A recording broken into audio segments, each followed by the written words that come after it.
Hi everyone, welcome to goclasses. Before we start this session, please let me know audio, video, volume, echo, is everything fine? Is audio fine? Video, volume, are you fine? Let me know. Then let's start this session.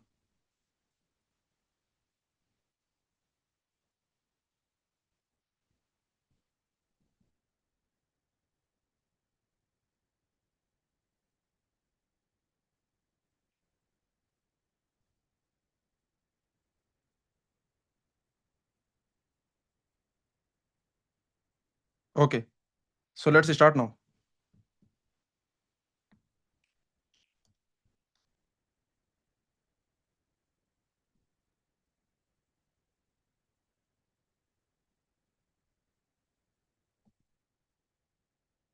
Okay, so take your copy pen. Let's solve all the questions together. I am solving, you solve. So let's solve all the questions together. Okay.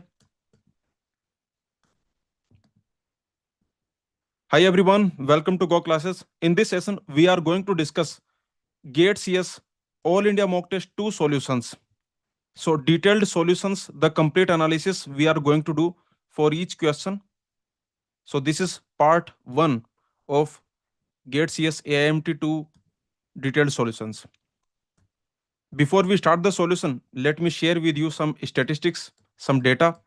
So you can see in GATE CS 2026, for GATE CS 2026 aspirants, we conducted All India Mock Test 2. And in this mock test, in this AIMT2, more than 4,000 students appeared. So I want to thank every one of you, to each one of you, for your love and support and trust in Go classes. So more than 4,000 students, they attempted live. You can see. Okay, All India Mock Test 2 for GATE CS 2026 aspirants, more than 4,000 students appeared live, attempted live.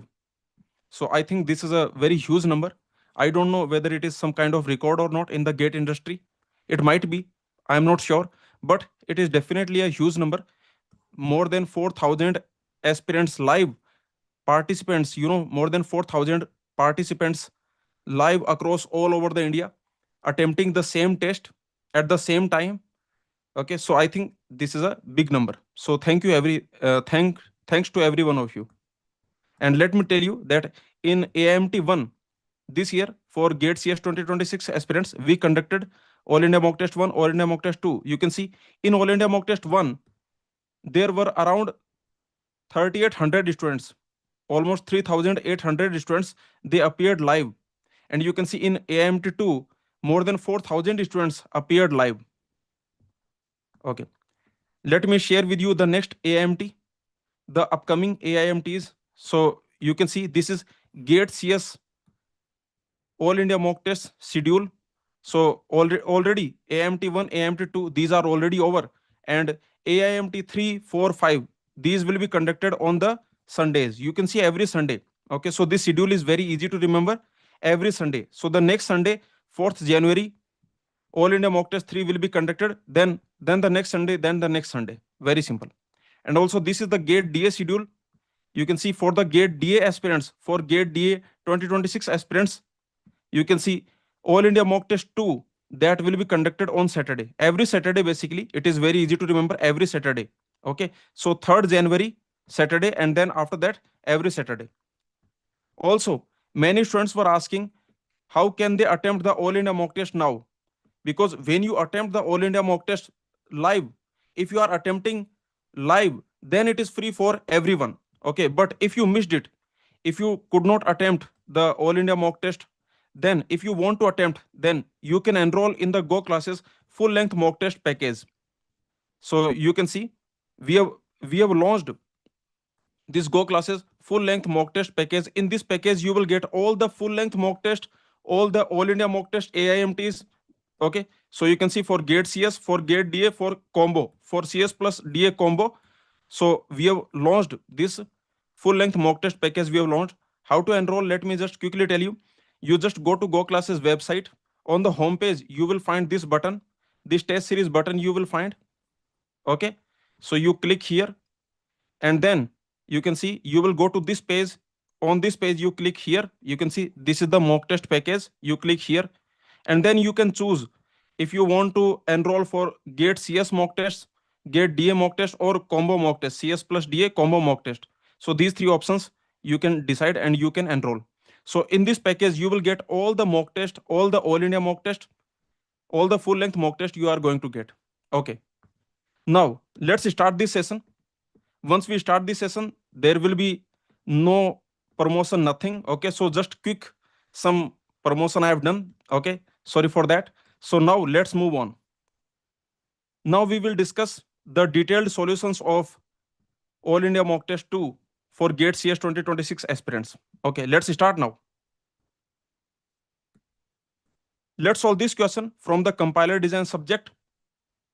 For each of the following grammars, some grammars are given to us, some context free grammars are given to us, and the question is saying that capital A, capital B, capital C, this is the set of non-terminal symbols, where capital A, this is the start symbol, X, Y, Z, these are the terminal symbols, and this epsilon, this denotes the empty string.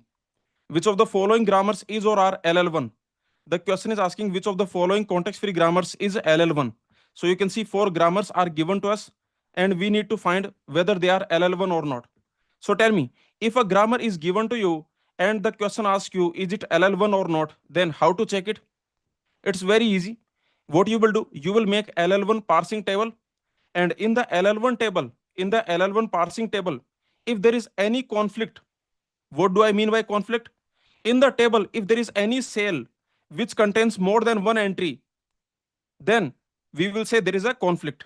Okay, basically in this table, if there is any cell which has more than one entry, or I can say more than one productions, okay, then in that case we will say that the grammar is not LL1, because there is at least one cell which has more than one entry. So basically there is a confusion, there is a conflict, and we can say that the grammar is not LL1. Very simple. And remember, if every cell in the LL1 parsing table, if every cell has at most one entry, at most one production, then in that case we will say that grammar is LL1. Very simple. Okay, so let's check each grammar one by one. Let's see the option A. In this grammar, you can notice one thing. In this grammar we have left recursion. Okay, consider this production A going to AXB. Here you can clearly see that this is left recursion. Left recursion. And remember, if your grammar has left recursion, then it cannot be LL1. Very simple. If your grammar has left recursion, it cannot be LL1. If your grammar is not left factored, then it cannot be LL1. And you can see if your grammar is ambiguous, then also it cannot be LL1. So you can see that here this grammar has left recursion. This is direct left recursion. Here you can see A is going to AXB, this production we have. Okay, so you can see A is calling A. Okay, so here this A is on the leftmost end, leftmost position. So definitely I can say there is a left recursion in this grammar, and immediately you can say that because grammar has left recursion, so it implies that the grammar is not LL1. So you don't have to do anything, you don't have to check anything. You can just immediately you can say that this grammar is not LL1. Very simple. Okay, let's see the next grammar. In this next grammar, you can see we don't have left recursion. Okay, in this grammar we don't have left recursion. But if you don't have left recursion, it does not mean that grammar will be LL1. Now we have to check the parsing table, the LL1 parsing table. Now let me tell you one thing. You can see here this variable B, look at the variable B, it has only one production.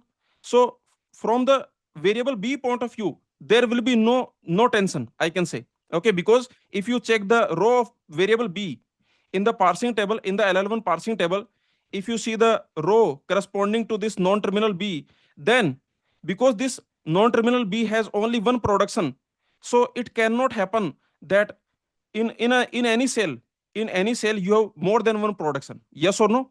Okay, in the row of B, in any cell you cannot have more than one production, because you can see this non-terminal B only has one production. So you can see from the B point of view, there is no problem. This B will not create any problem to the LL1. Okay, so you can see that this is fine, this is perfectly fine. Okay, but you can see here we have two productions, here we have two productions. Okay, so we need to check the row corresponding to variable A. We also need to check the row corresponding to variable C. Okay, so let's check the row corresponding to variable A. You can see where this production will go. Tell me, look at this production and tell me where this production will go. You can see this production will go under first of CZ. Yes or no? Okay, so you can notice that this production goes under which symbols? This production goes under which symbols? It will go under first of CZ. Okay, very simple. Now what is first of CZ? So for that we need to find what is first of C.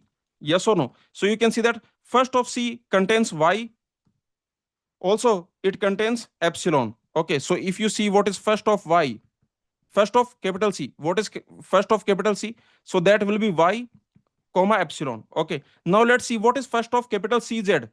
So first of capital CZ, what that will be? You can see first of capital C contains Y, so definitely Y will be there. Now notice first of capital C also contains epsilon. Now notice when C will go to epsilon, then we will get Z. Yes or no? So first of capital CZ, that will be Z. Don't put epsilon. There will be no epsilon here in the first of CZ. Okay, because you will find first of capital C. So all the symbols in first of capital C you write here except epsilon. Don't write epsilon. Okay, then you can notice when this C will become epsilon, then this Z will come. Okay, then what is first of Z? That is Z. So finally I can say that this is Y comma Z. So remember, this production will go under Y comma Z. Very simple. What about the next production? This production will go under which which terminals? Let me know. So look at this. This production,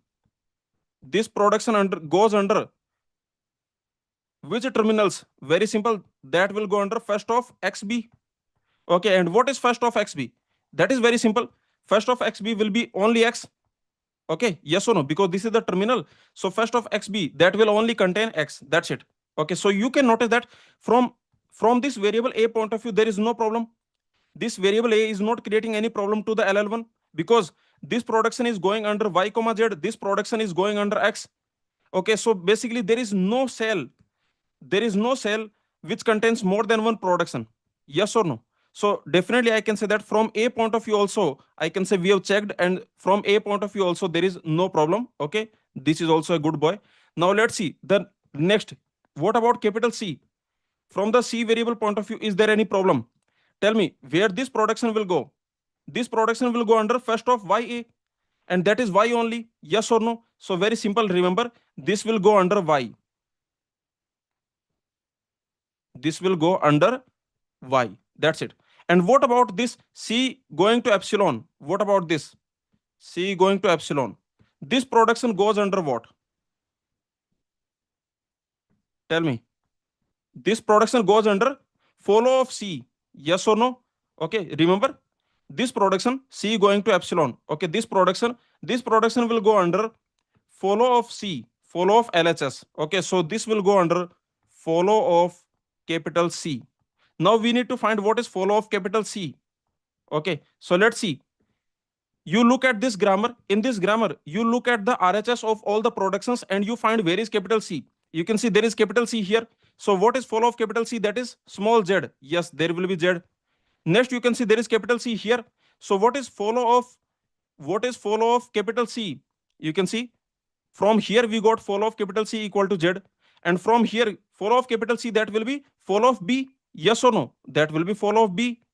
So what will be follow of B? Follow of B. Follow of B will contain follow of A. I hope you understood. Notice I am finding follow of C. So you can see, okay, here there is C. Okay, basically you check all the productions, the RHS of all the productions you check, and you find where is capital C. So here you have capital C. So what is follow of capital C? That will contain follow of B. And what is follow of B? That will contain follow of A. And you can see what is follow of A? That will definitely contain dollar because A is the initial symbol. So follow of A will definitely contain the dollar. Also, you can notice that follow of A will also contain follow of C. Okay, but follow of C we are finding. So I can say we are stuck here, and that's it. So you can stop here and you can say that's it. This is your follow of capital C, Z comma dollar. Now you can notice that this production is going under Y, this production is going under Z comma dollar. So definitely there is no problem created by this variable C also. Yes or no? This variable C also is not creating any problem to LL1. And that is the reason I can say that this grammar is LL1. I hope you understood this point. Okay, so remember, this grammar is this second grammar, this grammar is LL1. Okay, let's see the next grammar. Tell me quickly for this grammar.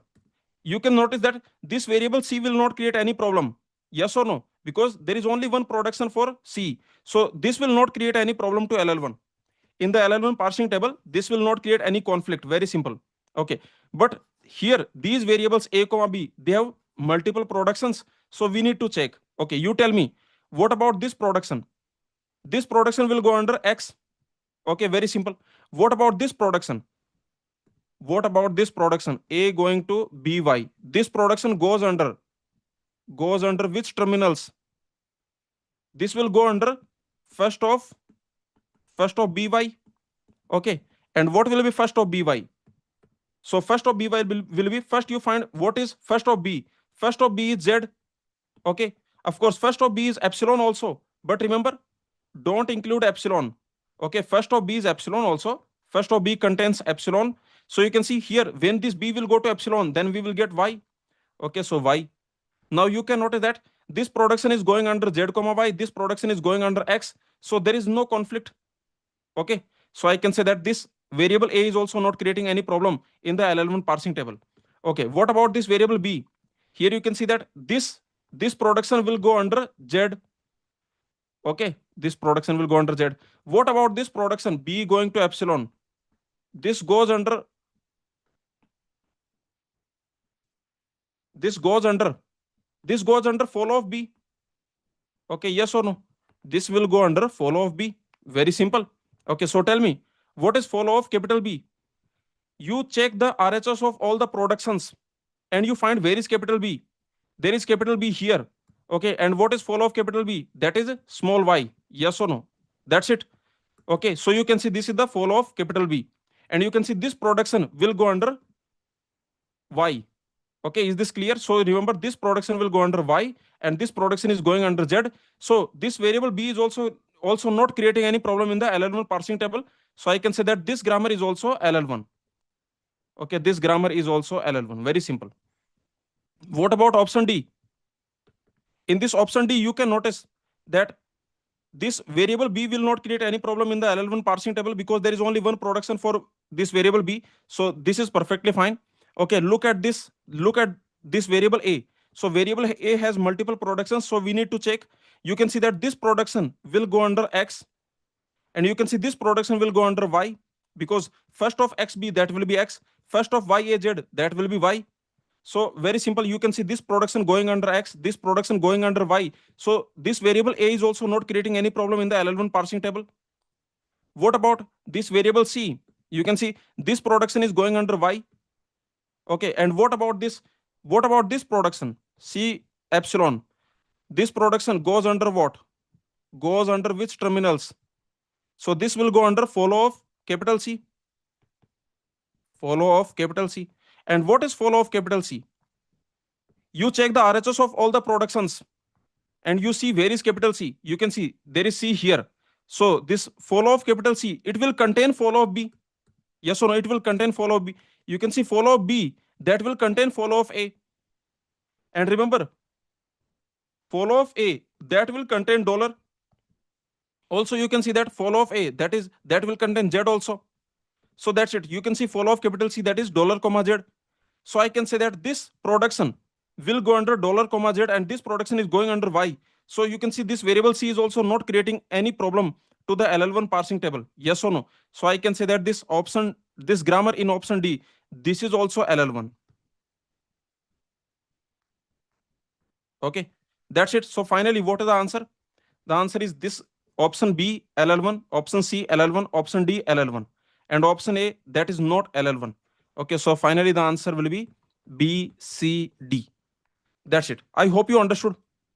Tell me this question: will you consider easy, hard, moderate, lengthy, conceptual, tricky, like in which category you will put it? इस question की category को क्या नाम दूं? Tell me. So this is a very standard question. Okay, I think almost everyone who has studied compiler design can easily solve this question. So I think it should be put in the easy category because this is a standard question. Okay, because I am explaining this question, that is the reason it took time, but actually it will not take much time if you solve it by yourself. Okay, so I hope you understood this question. The complete analysis, I hope you understood. Now let's move on now. Let's solve this question from discrete mathematics, the relation chapter. You can see, let A, this A is a set containing 1, 2, 3, 4. This R, this is a relation containing these three ordered pairs. You can see 1, 2, 3, 4, 2, 4. So this is a relation on A. Okay, this R, this is a relation on this set A. The question is saying that let S be an equivalence relation on A. This S, this is an equivalence relation on this base set A, such that S is superset of R, because R is not equivalence relation. Yes or no? Clearly, you can notice that clearly R is not equivalence relation. You can see here R is not equivalence relation. Why this is not equivalence relation? Because equivalence relation is reflexive, symmetric, and transitive. You can see this R, this is not even reflexive, this is not symmetric, okay, and this is not transitive. Actually, this relation R, you can notice that this relation R, this is actually not reflexive, this is not reflexive, this is not symmetric, also this is not transitive.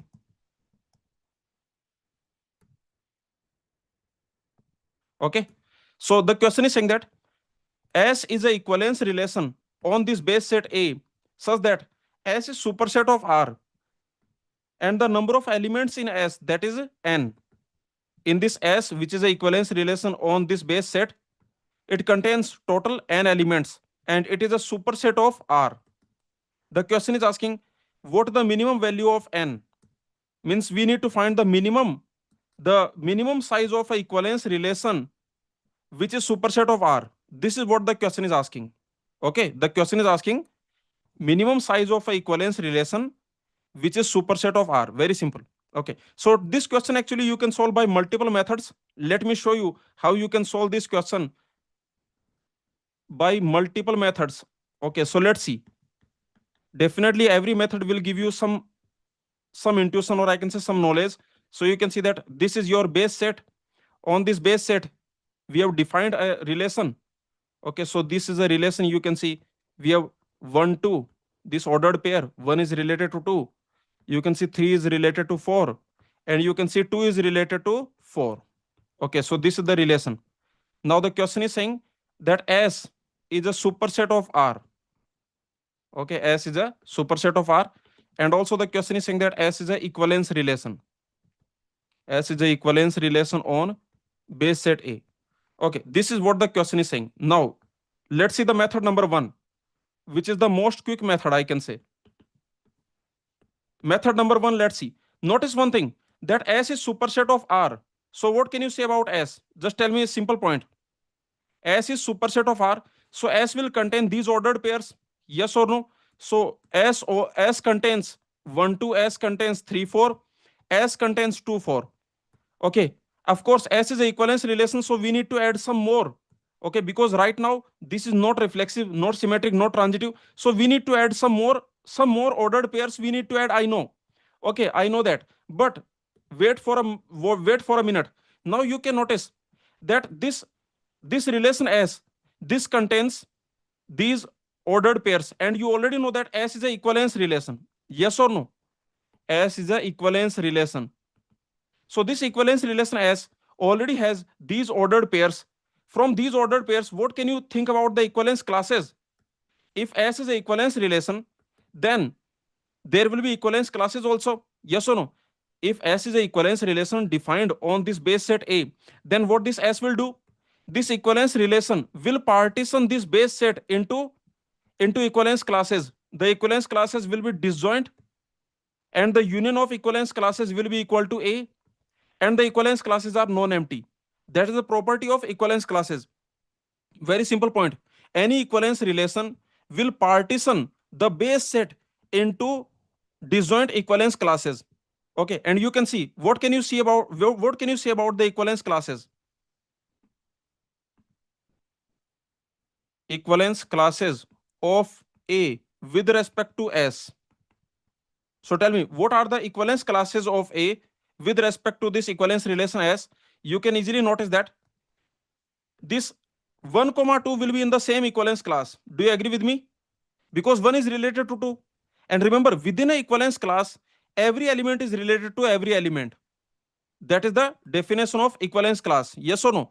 Within a equivalence class, every element is related to every element. Okay, so you can see that 1 is related to 2. So 1 comma 2, they will be in the same equivalence class. Also notice 2 comma 4. Notice 2 is related to 4. So 2 comma 4 also will be in the same equivalence class. Also notice 3 is related to 4. So 4 comma 3 also will be in the same equivalence class. That's it. You can notice that we got the entire A. So basically there is only one equivalence class because the entire A we got. Yes or no? This is basically same as entire A. Entire base set A we got. Yes or no? So that is the reason I can say there is only one equivalence class. There is only one equivalence class of A with respect to S. Is this clear? So with respect to the equivalence relation S, this base set A has only one equivalence class. And what it means? It means that every element within this equivalence class is related to every element within this equivalence class. Yes or no? Within a equivalence class, every element is related to every element. So finally, what I can say about the size of S? From here, what can you say about the size of S? Size of S, what that will be? You can see every element will be related to every element. So finally I can say 4 into 4. That will be 16. Okay, that's it. That's your answer. This is the size of S. So this method, did you understand? This is a very quick method and very intuitive method, I think. If this is not intuitive, then you can say that this is more, I can say, more intelligent method. Okay, because very quickly you can solve this question. Actually, as soon as you see this relation, as soon as you see that, okay, this equivalence relation has these ordered pairs, then you can see that 1 comma 2 will be in the same equivalence class, 2 comma 4 will be in the same equivalence class, 3 comma 4 will be in the same equivalence class. So basically all the elements are in the same equivalence class. So basically there is only one equivalence class, and I can say what will be the size of equivalence relation? That will be equal to 4 into 4, because every element in this equivalence class will be related to every element in this equivalence class. Okay, so the answer will be 16. I hope you understood. Of course, there are other methods also. So let's see the method 2. What is the method 2? Let me tell you. That is graph. That is graph representation. This is a very beautiful method. Okay, so let's see the graph representation method. In this graph representation method, you can see we already know that for every relation we can represent using a graph. So this is your base set. These are the elements in the base set, and on this base set, any relation that we define, we can represent that relation from using a graph representation. Okay, so you can see that we want this S, and this S is superset of R. Already I can say that in this S we have these ordered pairs, means 1 is related to 2, 3 is related to 4, 2 is related to 4. Okay, these are there. Now what we need to do? We need to add some more ordered pairs, some more edges we need to add, so that we can get a equivalence relation. And remember, I need to add minimum number of extra edges. Already these 3 edges are there, because these 3 ordered pairs, they already belong to this equivalence relation S. But I want to keep the size of S minimum as possible. Okay, but I also want to make equivalence relation. This S is a equivalence relation. So what I need to do? I need to add some more directed edges, because this is a directed graph. Okay, in this graph we have directed edges. So you can see that I need to add some more directed edges. So what I will do, tell me. You can see that to bring the symmetric property, I need to add this edge.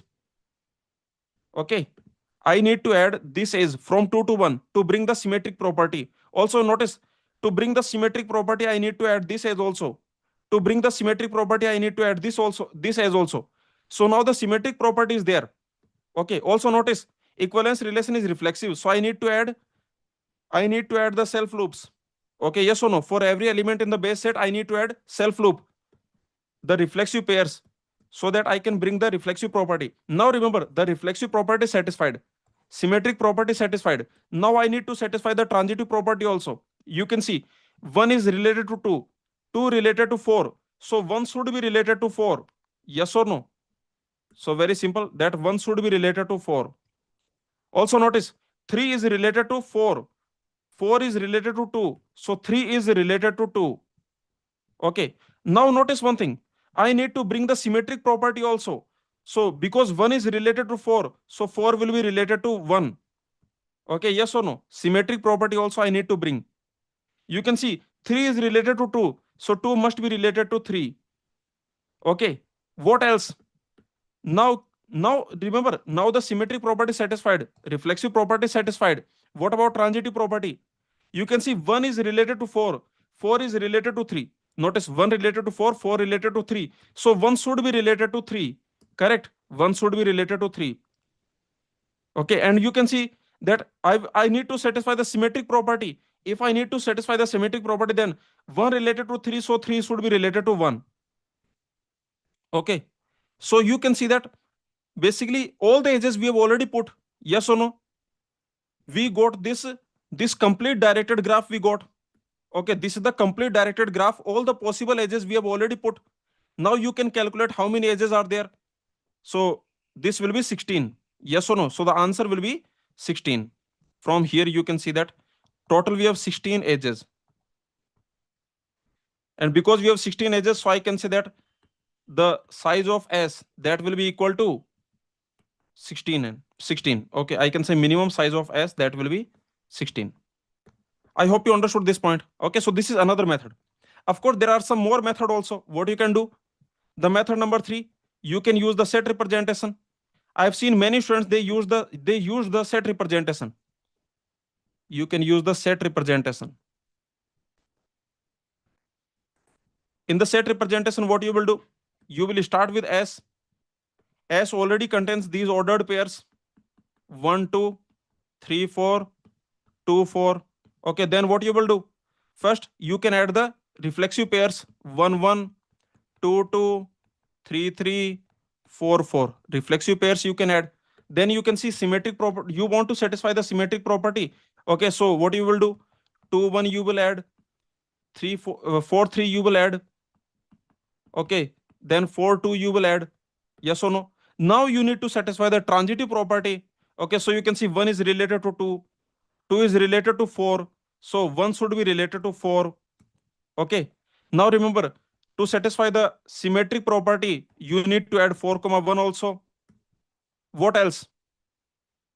What else? You can see that 2 is related to 4. Okay, 2 related to 4, 4 is related to 3. 2 related to 4, 4 related to 3. So 2 will be related to 3. Yes or no? And to satisfy the symmetric property, 3 will be related to 2. Now you can see 1 related to 2, 2 related to 3. So 1 will be related to 3. And to satisfy the symmetric property, 3 will be related to 1. Like this. That's it. You can see already we got how many ordered pairs? You can see we got 4, 4, 8. Total 16 we already got. Yes or no? And remember, this is the maximum we can do, because any relation on A, because remember, any relation T on base set A is subset of, for any relation, what you can say? For any relation T on A, what you can say? This T will be a subset of A cross A. Okay, yes or no? So you can see that already you can see what we got. This is actually equal to a cross a. We already got a cross a, so more than this we cannot get. So already you can see that S is already a cross a, so the size of S, that is actually 16. So this is another method. That's it. So we have done the complete analysis of this question, and for this question the answer will be 16. Tell me, which method did you love the most for this question, for this particular question? Which method did you like the most? I think the method number 1, the equivalence class method. Okay, this is very quick method. You don't even have to take copy pen. Okay, all the three methods we have seen. I think this is my personal favorite. The method number 1, this is my most favorite. Very quickly you can solve this question. But after this method, if you cannot think about this method in the GATE exam, don't worry. Think about the graph representation. You can think about the graph representation, right? So this method number 2, this is another second favorite, I can say. And this method number 3, honestly speaking, this is not my favorite. But just for sake of completeness, just for sake of complete analysis, I told you the method number 3. But this is, I think this is a very bad method. You can make a lot of mistake, some silly mistake you can make in the method number 3. Okay, I hope you understood the complete analysis of this question. Let's solve this question from the discrete mathematics propositional logic. This is actually a very easy question, but I have seen many students, they made silly mistake in this question also. So let's solve this question. The question is saying, select the valid argument or arguments. Means this is a MSQ question. Multiple options can be correct. One or more than one option can be correct. Okay. So select the valid argument where S1, S2 indicate the premises. Here you can see in every option we have S1, S1, S2, S. Okay, three statements are there in every option. S1, S2, S, S1, S2, S. So here S1, S2, it indicates the premises, and S is the conclusion. And we need to find which is a valid argument. Okay, so let's see which of them is a valid argument. Let's see the first one. You can see this first one. Here the premises are these.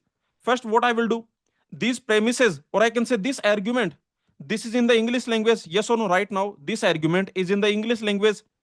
Now, let's convert this English argument to argument form. Yes or no? Okay, so what we will do, here you can see the horse is tired. The horse is tired. Let's call it H. Okay, let's call it H. Horse is tired. Let's call it H. You can see it will lose the race. Okay, let's call it L.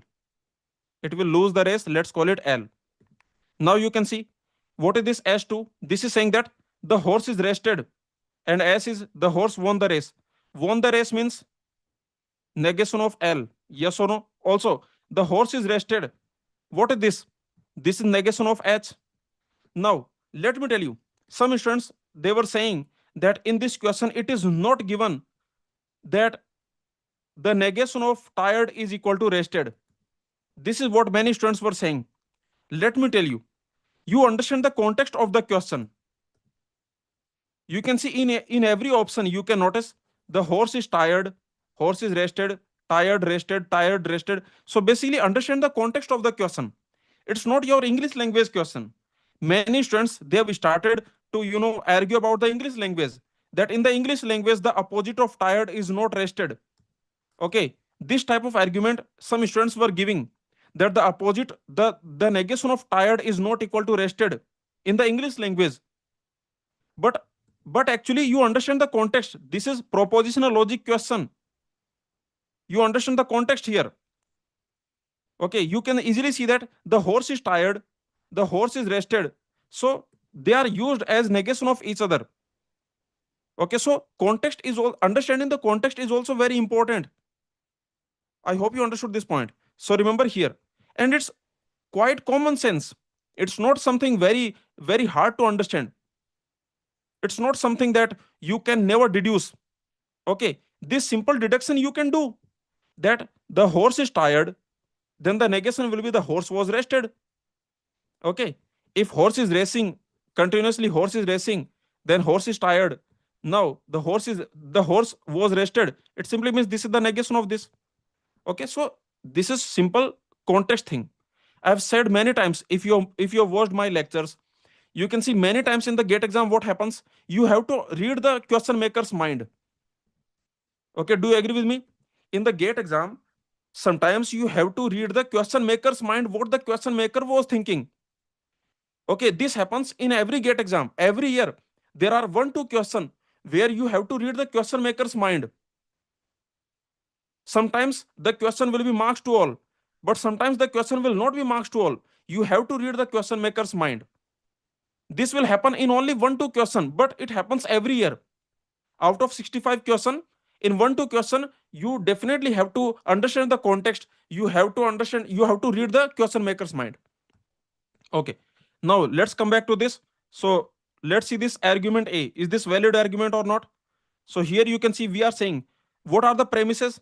The premises are that if horse is tired, then horse will lose the race. Another premise, that is the horse was rested. The horse was rested. And you can see what the conclusion, that it won the race. Okay, yes or no? So you tell me, is this a valid argument or not? How to check? There are two ways. One is logical way, another is mathematical way. Okay, see, if you want to check using a mathematical way, then you can see this is the conclusion, these are the premises. I told you what you need to do to check whether this argument, this is the argument form. Remember, this is the English language argument, means this argument is given in the English language. Now we have converted this English argument to argument form, means we have converted to propositional logic format. Okay, now you can notice these are the premises, this is the conclusion. How to check whether an argument is valid or not? I told you very easy method, that is, you make the conclusion false, then you try to make all the premises true. If you can do that, then the argument will be invalid. But remember, after making the conclusion false, if you cannot make all the premises true, if you can never make all the premises true, then the argument is valid. Yes or no? In Go classes propositional logic lectures, this very easy and very quick method we have already seen. So you tell me, this argument is valid or not? First, what you will do? You will make this conclusion false, make it false. Okay, this is the step number one, make it false. This conclusion is false. It simply means that L is true. Yes or no? L is true. Now you try to make all the premises true. Try your best. Try to make all the premises true. You can see already this L is true. So automatically this S1 has become true. Yes or no? This whole thing, this S1 has become true. What about S2? You can see that this S2, can I make it true? Can I make this S2 true? Yes,